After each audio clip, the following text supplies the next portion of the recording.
आप सभी को जय मसीह। और आज हम पढ़ेंगे पहला कुरिन्थियों का 15 अध्याय उसकी 1 आयत से पढ़ेंगे। हे भाइयों, अब मैं तुम्हें वही सुसमाचार बताता हूँ जो पहले सुना चुका हूँ, जिससे तुमने अंगीकार भी किया था और जिसमें तुम स्थिर भी हो। उसी के द्वारा तुम्हारा उद्धार भी होता है। यदि उस सुसमाचार को जो मैंने तुम्हें सुनाया था स्मरण रखते हो, नहीं तो तुम्हारा विश्वास करना व्यर्थ हुआ। इसी कारण मैंने सबसे पहले तुम्हें वही बात पहुंचा दी जो मुझे पहुंची थी कि पवित्र शास्त्र के वचन के अनुसार यीशु मसीह हमारे पापों के लिए मारा गया और गाड़ा गया और पवित्र शास्त्र के अनुसार तीसरे दिन जी भी उठा। हालेलुया। हम छोटे से दुआ करें। धन्यवाद प्रभु यीशु पवित्र आत्मा पिता परमेश्वर, आप मेरे मुख से होकर बोले मेरे पिता, आज का वचन हर एक के जीवन में प्रभु 100 गुना फैला कर पिता हर एक से बात है प्रभु जी। इस मसीह जैसे आपने पुनरुत्थान कहा पिता, हमारे जीवन में प्रभु पुनरुत्थान के लिए पिता फिर से तैयार होने पाए, आत्मा मजबूत, प्रार्थना में मजबूत, बुद्धि और ज्ञान से मजबूत कर खुदावन आपके राज्य के लिए हम हर एक को तैयार कर मेरे खुदावन। जितने देखने सुनने वाले आज के वचन द्वारा आशीष पाए, पुनरुत्थान के लिए जी उठे पिता, तेरे रोज स्वर्ग के राज्य के लिए बने मेरे खुदावन। सबको तेरा आत्मश्रोता अपना प्रार्थना सुना बिलेस क्या धन्यवाद। प्रार्थना दुआ यीशु तेरे मीठे मधुर नाम से मांगते आमेन। तो मेरे अजीजों, यहाँ पर पौलुस कहता कि मैं वही बातें मैं तुम्हें सुनाता हूँ।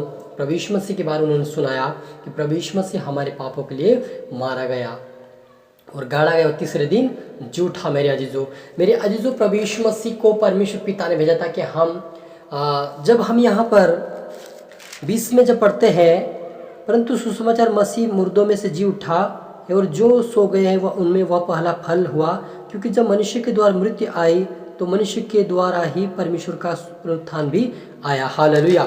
मेरे अजीज, जब हम 15 के 20 में पढ़ते वहाँ पर लिखा है कि मनुष्य के द्वारा ही मृत्यु आई, यानी आदम को जब परमेश्वर ने बनाया तो आदम ने परमेश्वर की आज्ञा को टालकर उन्होंने उसकी शिक्षा के अनुसार उन्होंने फल खाया था और परमेश्वर के जो आज्ञा था उसे तोड़ दिया था। वहाँ से परमेश्वर ने इनको कहा कि तुम्हारे अब आत्मिक जीवन का मृत्यु हो जाएगा, और वहाँ से परमेश्वर के वचन के अनुसार आज भी मनुष्य आत्मिक मृत्यु यीशु मसीह नहीं आया तो उससे पहले आत्मिक मृत्यु होती थी।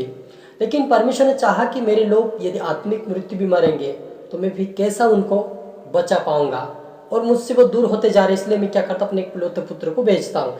और परमेश्वर ने एक वायदे के साथ दाऊद और यीशे के परिवार से उन्होंने वायदे किया था कि मैं तुम्हारे वंशों को बढ़ाऊंगा। अब्राहम से भी कहा था मैं तुम्हारे वंशों का अनगिनत बालू कीटों के समान बढ़ाऊंगा। तो वो उस वायदे के अनुसार परमेश्वर ने अपने इकलौते पुत्र यीशु मसीह को मरियम के पेट से जन्म दिया, पवित्र आत्मा के द्वारा, पवित्र आत्मा के प्रभाव के द्वारा वो उत्पन्न हुआ। और जब हम देखते कि यीशु मसीह संसार में आए तो वह चरनी में जन्म लिया और लिखा कि वह हमारे पापों के लिए मारा जाएगा। यिसकेल की पुस्तक में जब हम पढ़ते हैं, जकरिया ने भी वो यूहन्ना के बारे में कहा था, और यिसकेल की पुस्तक में जब पढ़ते हैं वहाँ पर भी यीशु मसीह के बारे में लिखा गया है कि वो आएगा और वो जन्म लेगा और वो कुंवारी पेट से जन्म होकर उसका नाम यीशु नासरी होगा। तो इस प्रकार से यीशु मसीह का पहले से वर्णन लिखा गया था, पर यीशु मसीह हमारे लिए आया और वो 33.5 वर्ष तक वो इस पृथ्वी पर रहा। और वे 30 साल का होकर 3 साल के बाद उन्होंने 30 साल के बाद उन्होंने 3 साल सेवा भी किया।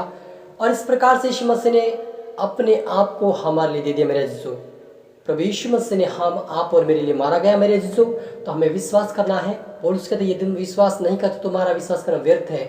यानी हमें विश्वास ये करना कि प्रभु यीशु मसीह मेरे ही लिए मारा गया है।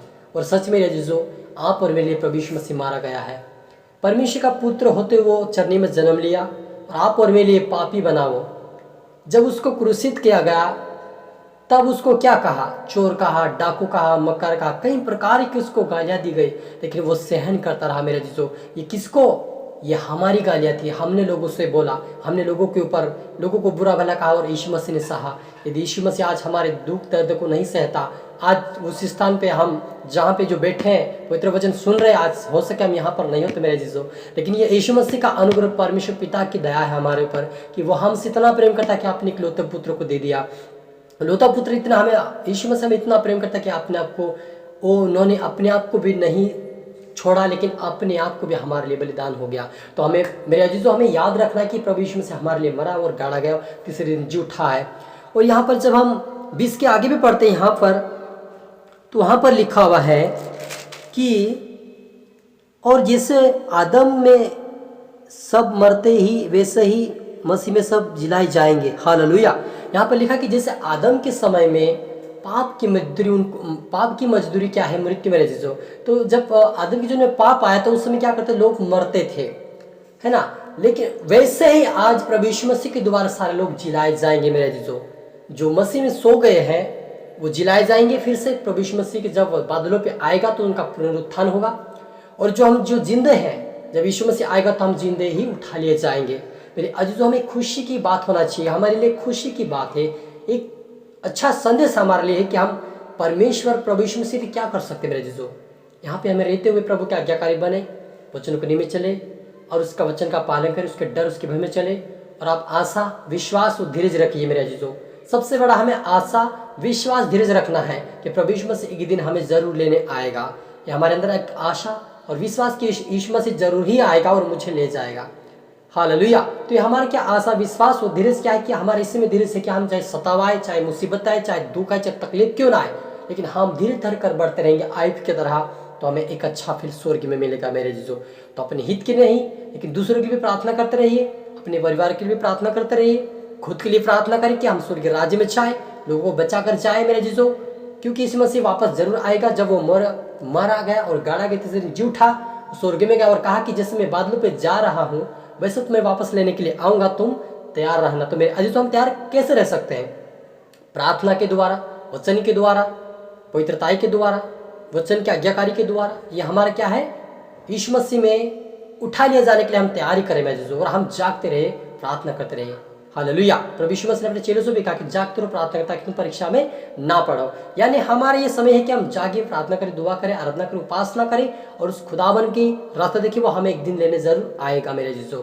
तो जैसे हमने आदम के द्वारा मृत्यु को पाया था, वैसे यीशु मसीह द्वारा हमारे सभी लोग जिलाए जाएंगे और हमें एक नया जीवन मिला मेरे अजीजों। हालेलुया। तो हम प्रार्थना करें, ओ रूहान रबा सीखे रे वे रूहान रबा। हाँ मेरे प्रभु यीशु राजा, हम विश्वास करते खुदा तो हमारे लिए मारा गया, गाड़ा गया, तीसरे दिन जी उठा मेरे यीशु राजा। हाँ प्रभु, तो हमारे लिए कोड़े खाया, तो हमारे लिए उनचल कोड़े का मार खाया, हमारे लिए तो भाला खाया, हमारे लिए प्रभु तो कांटे का मुकुट पहना, तो हमारे लिए प्रभु यीशु हाथों पैरों में खिल ठोके गए प्रभु जी। हमने पाप किया, गुनाहगार हम थे प्रभु। ओ यीशु मसीह, बुरा भला हमने लोगों से कहा, बदला लेना हम लोगों से बदला लिया, लेकिन लोगों ने आपसे बदला लिया प्रभु जी। यही मेरे खुदा, फिर भी आपने कहा कि हे पिता इन्हें माफ कर, ये नहीं जानते कि ये क्या कर रहे मेरे अजीजों। प्रभु यीशु मसीह ने इतना दुख सहकर भी सभी को माफ किया है। आज वो कहता हमें एक दूसरे को क्षमा करना चाहिए। तो मेरे अजीजों, ये हमारे जिनमें कुछ गलतियां हैं, गुनाह था, हमें माफी मांगना चाहिए, अंगीकार करे। और जो कोई हमारा दुश्मन या हमारा वीर, उससे हमें क्षमा करना बहुत जरूरी है, तभी हमारे पाप क्षमा होंगे। और आज सब तैयारी करें, प्रार्थना से मजबूत बने, आपके परमेश्वर के स्वर्ग राज्य के लिए तैयार हो। अपने जीवन को धोकर पवित्र शुद्ध करें, प्रभु के सामने रखें, सुबह शाम दोपहर आप प्रार्थना करें, मजबूत बने, यहोवा के राज्य के लिए बने मेरे अजीजों।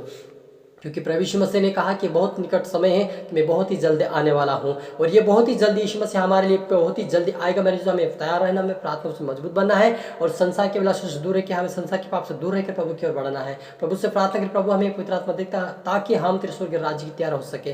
और जब हमारे जीवन में पवित्र आत्मा आएगा, तभी वो हमें स्वर्ग राज्य के लिए हमें तैयार करेगा मेरे जीजो। सबको तेरे आत्मा में खुदा, उन सबको छुआ ब्लेस कर, आज का वचन सभी के जीवन में 100 गुना फलाए पिता, तेरे स्वर्ग राज्य के लिए सभी तैयार, तेरे वचनों के निमित्त तेरे स्वर्ग राज्य प्रवेश करें मेरे खुदावन। सब तेरे साथ प्रभु जी उत्थान के लिए जी उठने पाए पिता परमेश्वर, खुद प्रार्थना सुना ब्लेस, धन्यवाद मेरे खुदावन जी। प्रार्थना यीशु तेरे मीठे मधुर नाम से मांगते हैं, आमीन।